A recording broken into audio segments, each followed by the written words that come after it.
It's a familiar scenario. The heroes are outnumbered and outgunned. Their defenses have fallen, their tricks have failed, and now they are pinned down, cornered, or surrounded. This looks like the end. But at the last moment, help arrives. Hope is restored, the balance of power shifts, and our heroes win the day. I often see this trope referred to as the cavalry rescue or something similar, named for its numerous reoccurrences in classic westerns. It's a tool that should be used carefully. Done poorly, such scenes can be tired and uninspired deus ex machinas. But done skillfully, they can be thrilling, uplifting moments of triumph. In this video, I'll break down how to write this trope well by dissecting some of cinema's best and worst cavalry rescues. I'm Christopher Baxter. This is Deconstructing Story, where I take stories apart to see how they work, and where they don't. Writing is all about setup and payoff. Question and answer, statement and response. It's like a roller coaster ride. In order to have a thrilling drop, you first have to go through a patient climb. Now, by my estimation, to write an effective cavalry rescue, there are 7 questions your story needs to answer. We'll look at each of these questions and how they apply to 2 of the most memorable cavalry rescues of all time. The Riders of Rohan from The Two Towers, and the Avengers Assemble scene from Avengers Endgame. Question 1.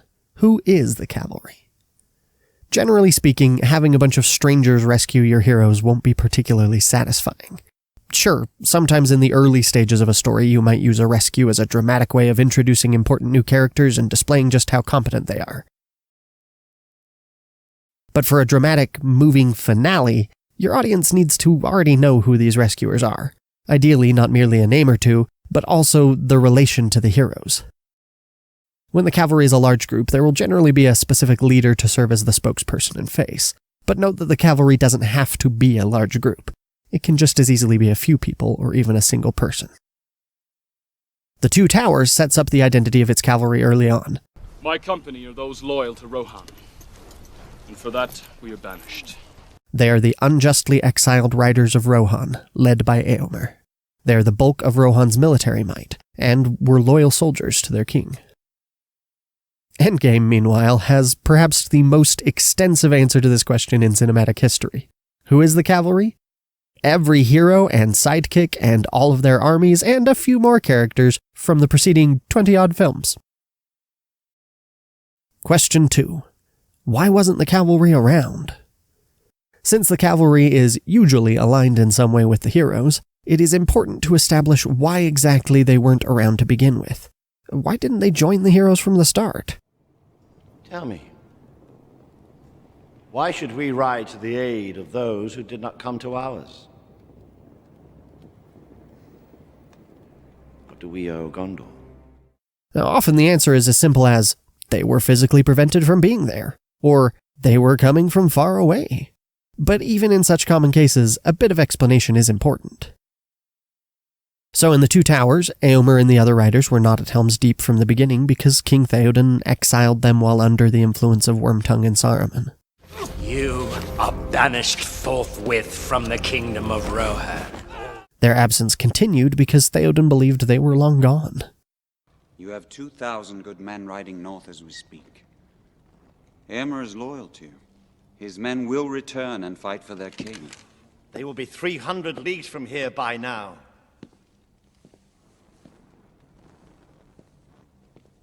Éomer cannot help us. His words and general air of guilt imply that Theoden thought he had burned that bridge, that after the way he treated them, they would not return. In Endgame, the cavalry was physically prevented from aiding our heroes, either because... or because...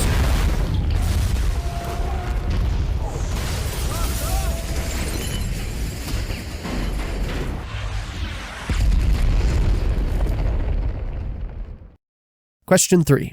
How did the cavalry find out they were needed? Generally, the cavalry can't just be wandering the area and stumble upon the heroes in peril. Overt coincidence tends to undermine drama, especially in third-act confrontations. Usually someone needs to send for help, or the cavalry will have already refused to help only to later change their minds. The Two Towers is straightforward on this point. Éomer and the riders learned that they were needed because Gandalf and Shadowfax, Lord of Horses, chased them down and led them to Helm's Deep. In Endgame, meanwhile, the cavalry knew they were needed because Benedoc Cumberstrange can see the future, and set the wizards to gathering everyone up as soon as he snapped back into existence. Is that everyone? What, you wanted more? And, okay, a few people just had fantastic timing. Question 4. Why did the cavalry come? In Endgame, a story where the cavalry was absent because they were physically prevented from being there, the answer to this question is simple and implied. Because they always wanted to help, but couldn't. And now they can. It's not complicated, and that's fine. But in other stories, the cavalry's arrival carries with it deeper meaning. It is a show of support, of camaraderie, trust, faith, caring. We're not cooks, but we are family. In the Two Towers, the arrival of the riders is not just a cathartic relief, but also a demonstration that Theoden's fears were unfounded. The bridges aren't burned, his riders will still serve him, are still willing to risk their lives for him. Theoden King stands alone. Not alone. Go hit him! They still care, guys! Question 5. How long has it been? This point is all about suspension of disbelief. I phrased it as a question for consistency's sake, but the important thing here is just that a clear and appropriate amount of time passes between when the cavalry leaves or is sent for and when they arrive. How much time? Well, that'll vary from situation to situation. When the cavalry is a person or two who just left and is now returning, not much time needs to pass. When the scenario involves the movement of entire armies over long distances, more time is needed for their arrival to be believable. And, to be clear, I don't just mean that time is implied to have passed. You can't just cut from morning to night and call it good. The audience needs to feel that enough time has passed, or they'll have trouble buying into the emotion of the scene. In the Two Towers, we're told exactly how much time passes. 5 days. Look to my coming, at first light on the 5th day. And the audience can believe that much time has passed, because the time between here and here is half the runtime of the entire film, and a lot of stuff has happened in the meantime. Endgame, meanwhile, doesn't take long to gather up its cavalry. But when you consider that they're using instantaneous teleportation magic, it's actually a fairly decent span. Exactly 15 minutes from to On your left. More importantly, the last time the audience saw most of these characters was an entire film ago. So even though the amount of time in-world wasn't long, the audience still feels like that time has passed. Oh, and one more note on time. There's the problem of not enough time passing, but there's also the reverse problem. When the cavalry doesn't show up until halfway through the battle, even though we all know there wasn't really a reason they couldn't have been there sooner. They were just dicking around, I guess? It's an annoyingly artificial way to fabricate tension. Question 6. Why is the cavalry needed? Or in other words, what are the stakes? The cavalry rescue is all about dramatic catharsis. Tension builds as the hero's situation becomes more and more dire, and releases in one wonderful moment when help arrives. So in order for this trope to work, the audience has to be convinced that the heroes are in a significant bind, that they truly need to be saved. The Two Towers devotes a hefty portion of its runtime to the singular purpose of making the hero's position dire. The Rohirrim are drastically outnumbered, forced to arm old men and young boys to man the walls. We've watched the defenses of Helm's Deep fall, one by one. We've seen Haldir die, seen Theoden injured. The heroes are at their last resort, riding out on one final glorious suicide run of a charge.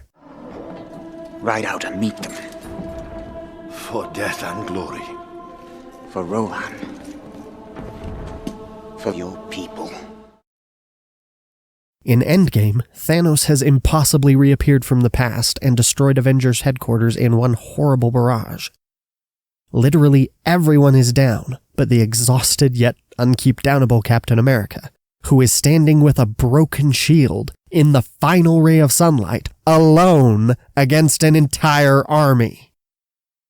The greater the peril to our heroes, the stronger the catharsis when the cavalry arrives. And once that moment hits, we can get to answering our final question. Question 7. What difference does the cavalry make? Some stories peak with the cavalry's arrival, but they don't have to. Often the cavalry counters or removes a glaring obstacle, usually an army of some sort, so that the hero or heroes can then resolve the real problem. But the important thing is that the audience can see and feel that the cavalry made a difference. A rescue that doesn't actually provide any aid also won't provide any catharsis. In the Two Towers, the arrival of Gandalf, Éomer, and the Riders of Rohan is the climax of this arc. They arrive, they charge, the music swells, the light shines, and the orc army breaks and runs. Cheers and good feels all around. It could not be any clearer that the cavalry made a difference. In Endgame, meanwhile, the cavalry rescue is not the final climax of the story, but it is a climax, and the arrival of the cavalry is a clear relief. Not only are the good guys back in the fight, but the entire tone of the scene is changed. The battle from this point is basically one long playtime where characters reunite and show off and joke until, you know. Now, I'm sure that you can find some cavalry rescues that work just fine without answering all 7 of these questions. These questions aren't rules, they're more of a recipe that can be adjusted as needed. If you're mixing up cookies and you forget the salt, it won't ruin things after all. Put in too little butter or flour and you'll still end up with something that tastes alright. But if you only put in flour and water, well, you won't get cookies. The more you leave out, the less your final product will resemble what you wanted. And when it comes to cavalry rescues, I can find no better example of this principle than Star Wars Episode 9, Rise of Skywalker. Let's try applying our 7 questions to this moment. Question 1. Who is the cavalry? Well, It's not a navy, sir. It's just people. actually, for the most part, no, it's not even people. It's just a bunch of ships. They weren't introduced or referenced earlier in the film, or in the preceding films. Yeah, we see a pair of characters from earlier, but they're not the leaders of this fleet. They're not representative of this fleet. They're just there. Somehow. And yes, some of these ships are identifiable if you've been super into Star Wars, but you won't actually see the pilots. And the vast majority of them are just random ships of no direct relevance to any of the heroes or the audience. Question 2. Why wasn't the cavalry around? If all of these ships are so willing to help the Resistance and fight the good fight, then why didn't they actually join the Resistance at any point during the year that was supposed to have passed between movies? The answer is a resounding, oh. Question 3. How did the cavalry find out they were needed? Here we finally get an answer. That's where Lando and Chewie come in. They'll take the Falcon to the core systems. Send out a call for help for anybody listening. Lando and Chewie went to get them. Question 4. Why did the cavalry come? Because. Now, I know some defenders of this film will argue that the intent behind this moment is that the whole galaxy is rising up against evil because everyone is just so hopeful or something, which is why the fleet is so comically large. And sure, that's obviously what the filmmakers intended here. We've got friends out there. They'll come if they know there's hope. They will. First Order wins by making us think we're alone. We're not alone. I'm willing to give them partial credit for that. But the problem is, this moment doesn't exist in isolation. By which I mean, the Resistance tried this in the last movie, and it didn't work. The galaxy had lost hope. So none of these bajillion ships/pilots were available then, but they are now because we're just hoping so much harder this time? There was an opportunity here to showcase what had changed in the galaxy and make a meaningful statement about what gives people hope and drives them to fight against tyranny. But instead they just did the same thing again, only this time it worked. Because it did. Question 5. How long has it been? Well, Lando left at the same time as the rest of the Resistance fleet and had to take the exact same convoluted course as them to get here, so the amount of time it took him to gather that fleet from scratch is the amount of time that Poe and the others have been fighting. In other words, maybe a quarter of an hour at most. But for the audience, it has been about a quarter of an hour. That's right, folks. Lando gathered up that absurdly enormous ad hoc fleet and got them to ExxonMobil in the same amount of time as Cumberstrange and a team of wizards gathered the Avengers using literal magic. Question 6. Why is the cavalry needed? One of the greatest problems with this final battle is that there is no sense of the overall scope or progress of the fight. There are no defenses falling one by one, headquarters being bombed, and heroes trapped or defeated. No build-up to a crap, this is it, we're all doomed moment. All we get is a quick scene where a pair of X-Wings blow up, and then Poe just starts saying that they're doomed. This is it, for no apparent reason. My friends, I'm sorry. I thought we had a shot. There's just too many of them. Scenes like this are why writers harp on about show, don't tell. Question 7. What difference does the cavalry make? Remember a few minutes ago when I said, the greater the peril to our heroes, the stronger the catharsis when the cavalry arrives. Good times. Here we see the corollary. The milder the peril to our heroes, the weaker the catharsis when the cavalry arrives. This scene is like a roller coaster with a maximum height of 2 meters. Well, they try to force it. The music swells, everybody's all cheery for a moment, they blow up a few cannons, but then this happens, neutralizing all of them anyway. Oh, also, all the Star Destroyers are stranded here once they blow up the command ship, which was the plan in the first place, so none of those cannons they blew up mattered anyway. The cavalry was ultimately irrelevant to anything that happened here.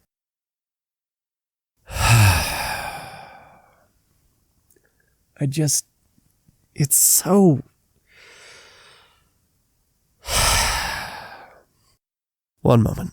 Theoden King stands alone. Not alone. Go hit him!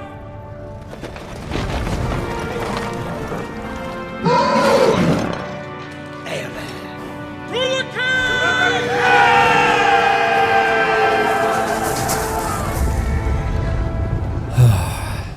That's the stuff. Okay.